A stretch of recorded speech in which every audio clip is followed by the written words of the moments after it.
The movie opens in an underground car pack. A man is being beaten by a set of dangerous criminals with superhuman abilities. His crime is his failure to eliminate one of their threats, known as Payback. After some more punches to the man, Payback shows up, and a fight breaks out between him and the other superhuman criminals. Payback has superhuman abilities, is extremely strong, and quite easily takes down his attackers. Immediately after the fight, a number of police cars drive into the car park and arrest the peace disruptors. They find Payback there and quickly take him in. A brief historical backstory reveals that the world is very different as a result of nuclear warfare. This led to the mutation of the human race on a large scale, and lots of people now possess superhuman abilities.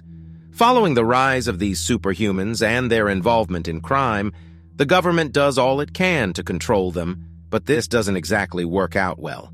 As a result, a special high-security prison called Santib is created to keep such superhumans. This is to prevent them from disrupting the lives of average and regular humans. The prison warden for the Santib prison is next seen on TV as some journalists interview him. His name is Devlin, and he glowingly speaks about the security system of Santib and how it houses some of the most dangerous criminals, including the LOBE, one of the most feared criminals. In the course of the questions, the journalists ask Devlin about the inhuman treatment meted on prisoners. The question angers the warden, and he ends the video interview without responding to their questions. Looks like someone woke up on the wrong side of the bed. Payback finally arrives at Santib following his arrest and meets a sworn foe there, Diamond. In this terrible prison, the prisoners are guided by supervisors. They also have special medals strapped to their leg that restrains them from using their superpowers. The next day, Payback walks into the prison's courtyard and finds Diamond there. They soon get into a fight, and although Payback doesn't have his superhuman strength, he defeats his archenemy. In the course of the fight, one of the newly arrested prisoners, Diago, watches the duo. Soon, he is approached by another prisoner called the Conductor, who gives him some of the best rules for surviving Santib. The rules basically advise him to stay out of trouble and not make any trouble himself. The Conductor further introduces him to Darius, a huge guy with a non-human face. When Diego asks about the dreaded prisoner, the LOBE, the Conductor advises him against talking about him, much less interacting with him. The LOBE is really dangerous as he has the ability to infiltrate people's thoughts and manipulate their souls. That guy sounds like my ex-girlfriend. Later on, the LOBE is shown to be taken to a special inquisition where he is asked some questions. However, the entire questioning system is rigged to never allow him out on parole, even if he gets the answers correctly. After the questioning, he is taken back to prison as his results reveal that he didn't answer correctly. It turns out this is his fourth appearance before the special court, and he now knows that there are no plans to release him. Shortly afterward, Devlin meets the LOBE and informs him about his desire to use his skill set. It turns out that the warden's retirement time is close, and he wants the LOBE to use powers to help rob a bank. After the encounter, the LOBE visits the prison's infirmary where Payback, who is recuperating after his fight, is also present. The facility is also filled with other superhuman criminals, including a headless prisoner who is still alive and has regenerative abilities. Diago comes in to clean up. After a harsh treatment from one of the female guards there, Morales, the female doctor on call, Dr. Joseph speaks to him in a friendly manner. Something about Diago's calm demeanor doesn't make him out to be a criminal, and she is comfortable speaking with him.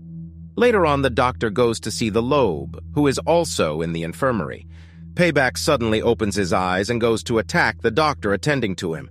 After knocking her out, he goes for the LOBE, but Diago walks into the room at that moment and holds him down until another guard comes in to take him away.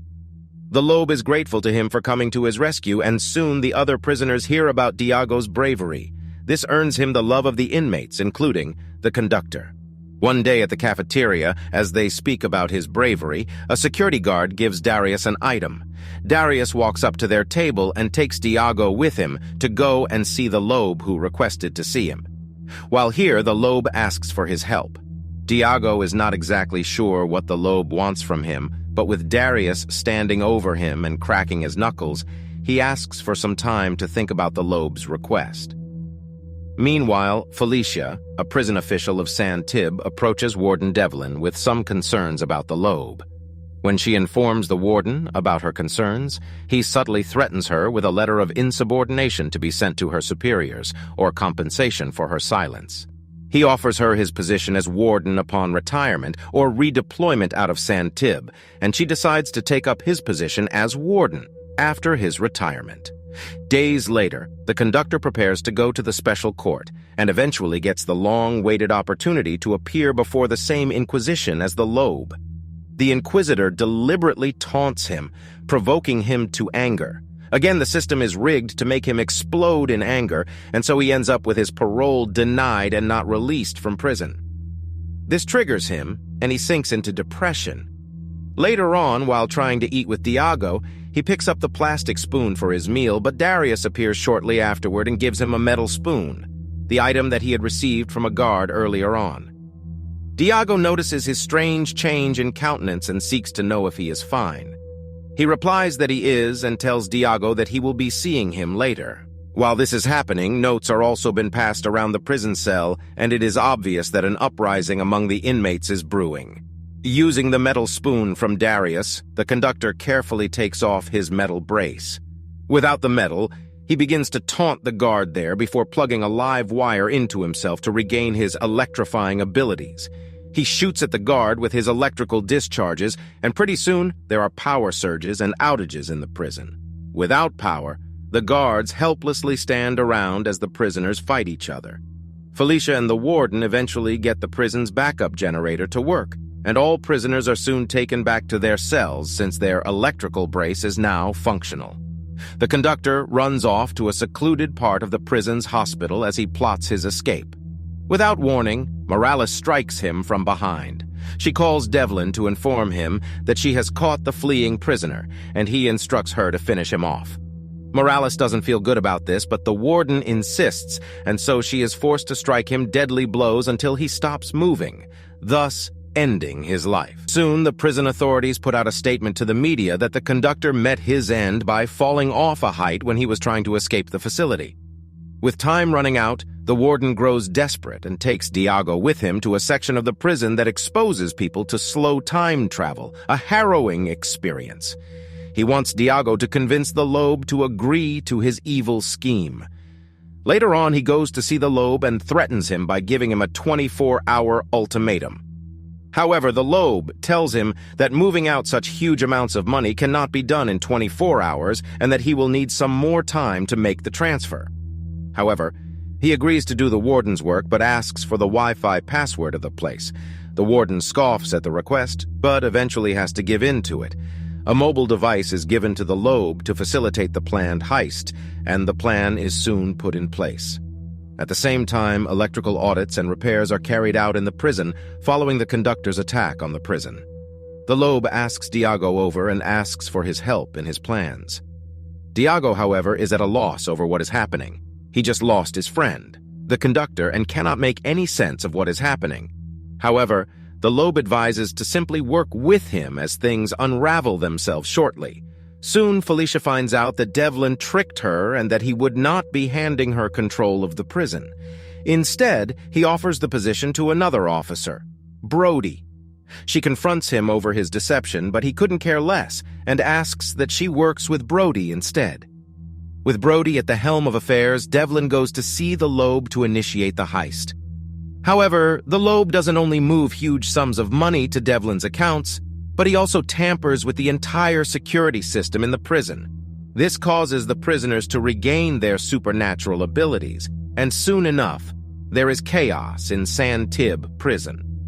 Prisoners take out their long-term foes, and there is a complete breakdown of law and order. Diamond and Payback meet again for a gruesome duel, and although the guards try to stop them, nothing in the prison system works anymore. Felicia calls Devlin to inform him about the complete chaos in prison, but Devlin takes no steps to stop the fights.